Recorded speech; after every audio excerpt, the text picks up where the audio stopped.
lots of things I could talk about.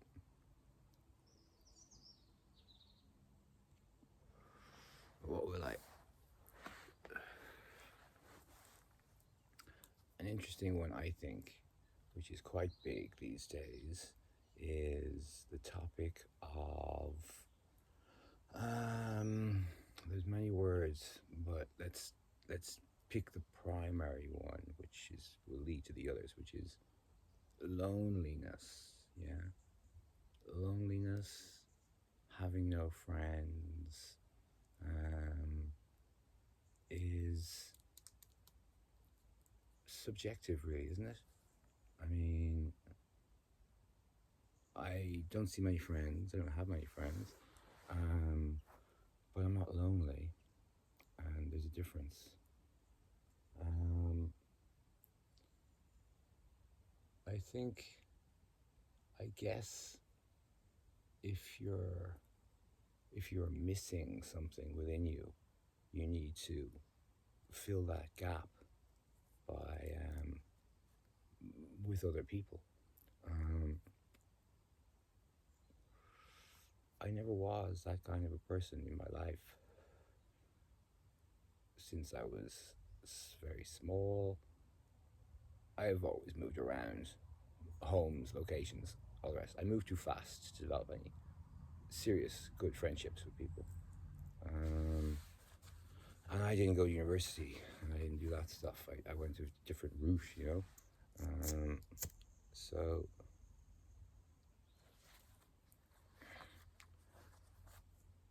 I really don't see people much at all, outside of my immediate family, and that's okay.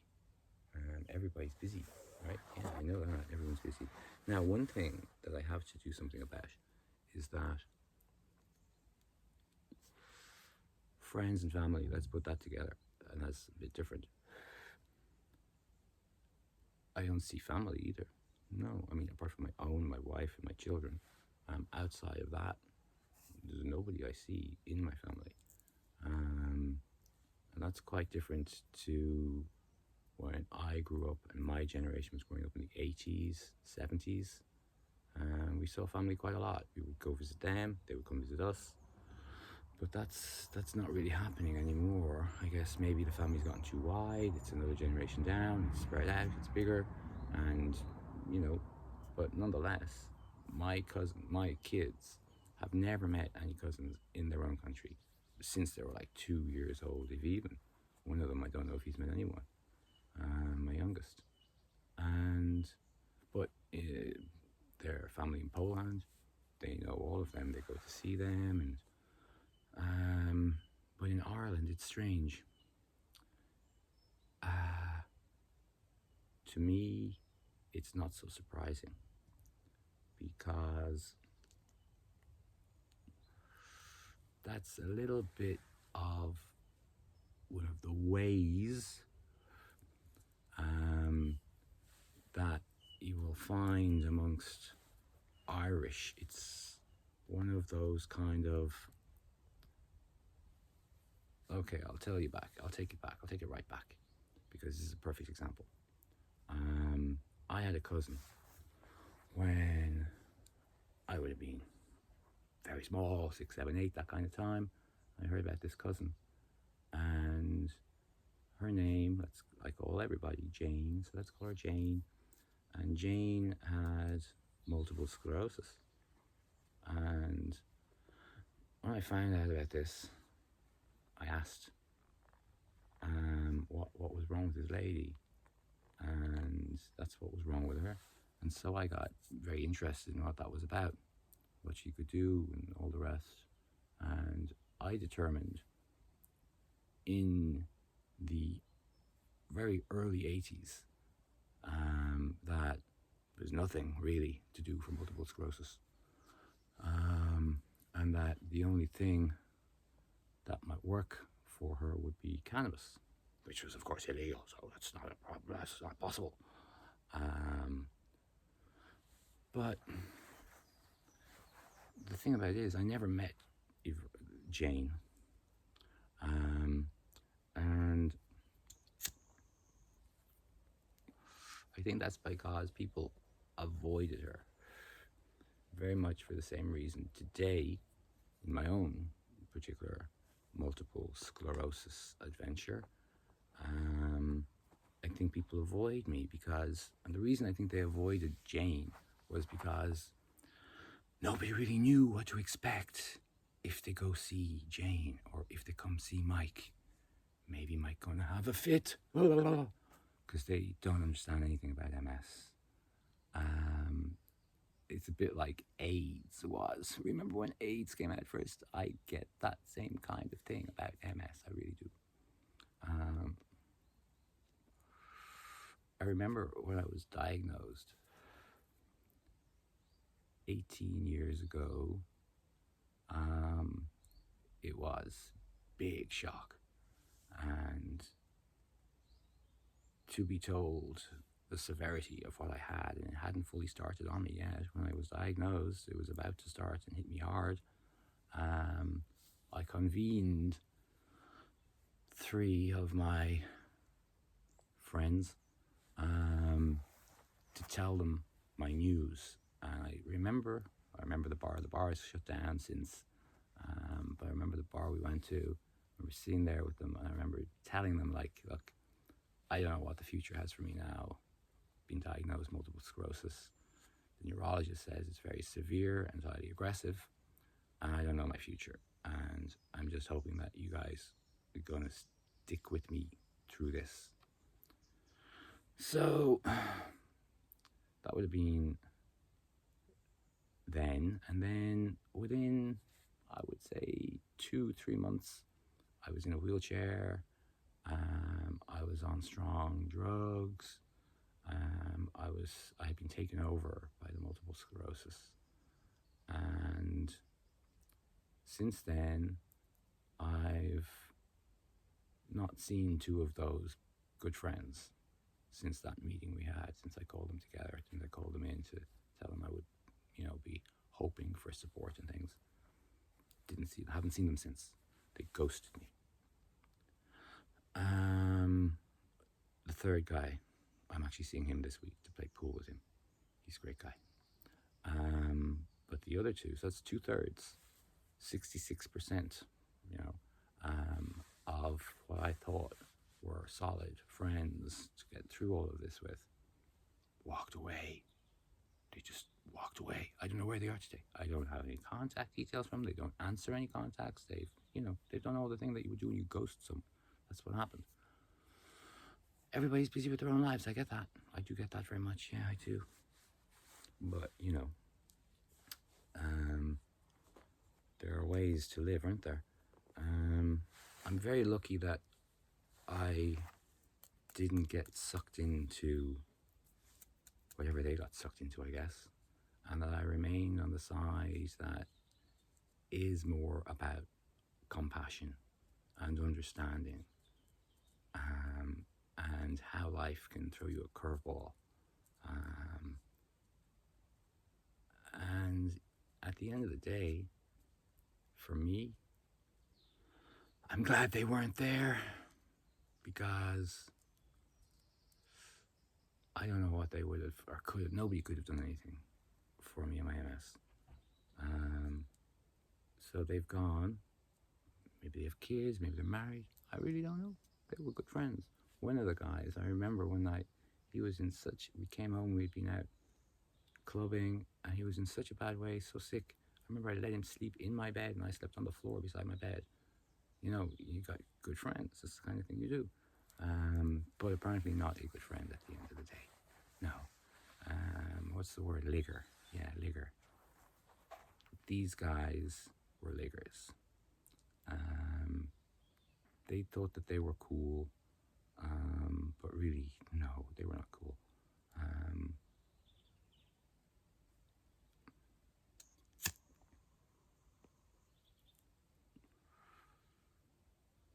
Nobody understands MS. The neurologists, the patients, the families.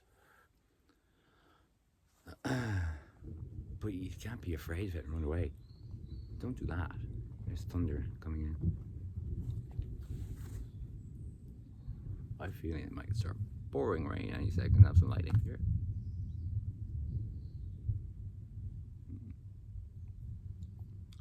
So, family, no cousins, haven't seen them since. There's one guy. One guy, he's a first cousin. And he lives in Dublin as well, as I live in Dublin.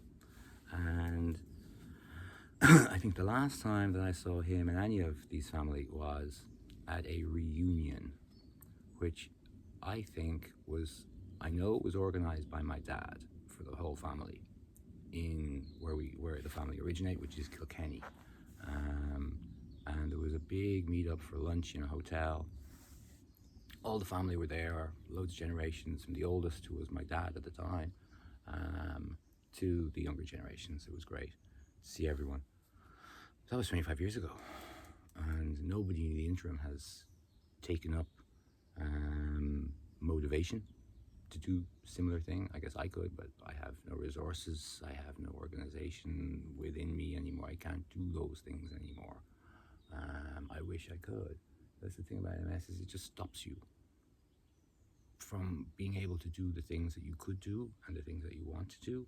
Suddenly, they're often very much more insurmountable as tasks on a checklist and a to-do list. I must do this, I must organize this, I must do that, I must do that. No, not really. Not really. I was so organized. I used to do shit, like, I really did. So the whole family thing, what to do? Yeah, this guy. So I was trying to track him down, and I didn't manage to, but I was sending messages by various means, I don't know what. And I do recall then, one random day, I got a message from an unknown number saying to me, is this the guy with the hat? Or something like that.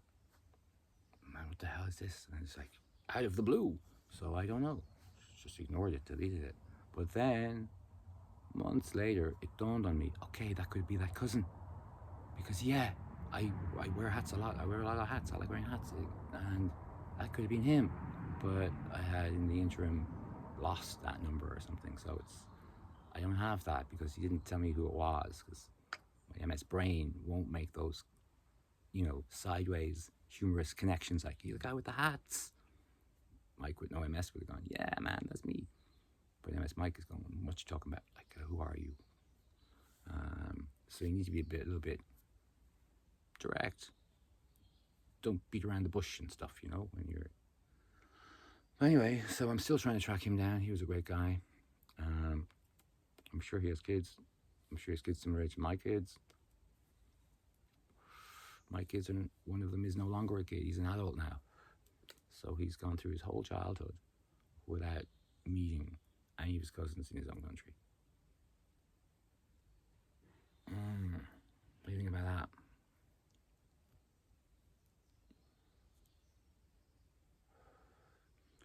People have been overtaken by the pace that they think they have to pump at in life.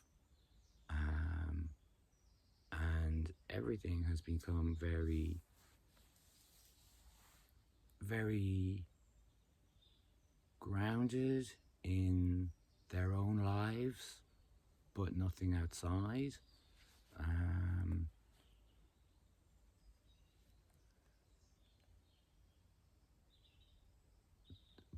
People don't care anymore, I think. People don't care, they go, oh yeah, there's people over there, and there's lots of people, and I'm here, so, and my family are right here, so I just care about my family and me, and that's what we do.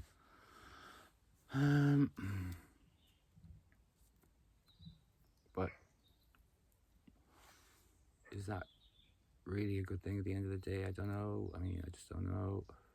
We've got to know that we're not alone. My kids need to know that they're not alone, that my kids don't think they have any cousins in the country. Well, who says we have no cousins here? Because we haven't seen them. Prove it, where are they? If they're real. It's just fiction. Their uncle, my brother, is the very same. He lives at 3 4-hour drive on the other side of the country from Dublin. He lives not far from where I am now, in fact. I haven't seen him in many years either. The last time I would have seen him would have been when my dad died, which was 2 years ago, I think. And he doesn't come to visit, and because of his situation, he says his wife is very sick, he says, and we don't know, but anyway, and we're not allowed to go see him either, so,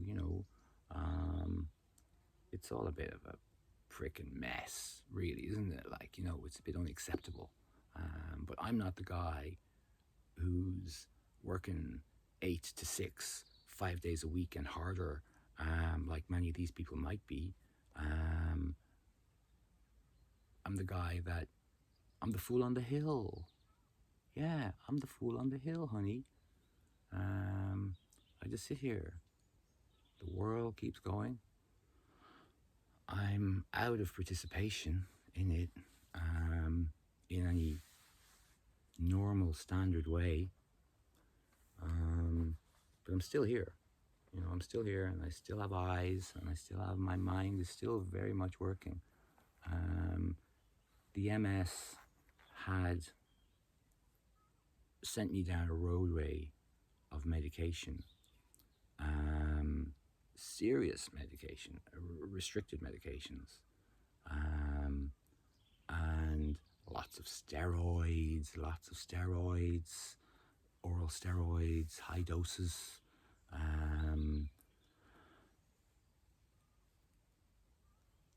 The last drug that I had in the hospital was Lemtrada. Lemtrada was a drug that really, really cut off most of my MS for me. It worked so well. But my story of Lemtrada, how I got it, was unorthodox. Like most things in my life are unorthodox. I had been on Tysabri for a year. It was doing nothing for me. I was getting worse and worse and worse. I ended up using a mobility scooter. I couldn't use the wheelchair. I had no upper body strength. I had nothing. And so I went digging and researching. I found this drug coming out of Cambridge in the United Kingdom. It was called Campath. The proper name was alemtuzumab.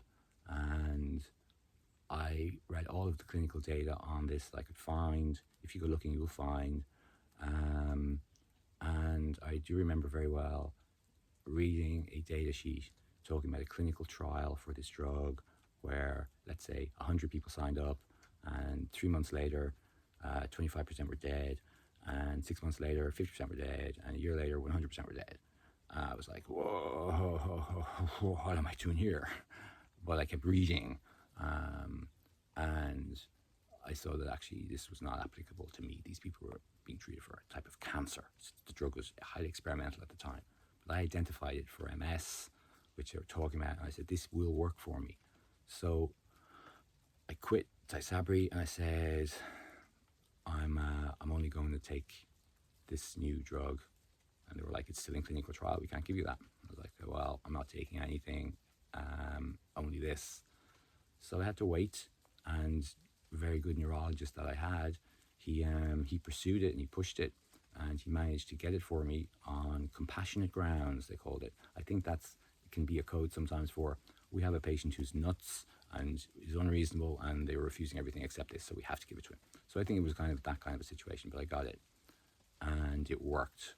I came into the hospital using 2 walking sticks, 2 canes. I came out 5 days later with no canes. Phenomenal. Myself, I did that. I asked no one for advice. I went to the raw, naked internet, and I did my stuff.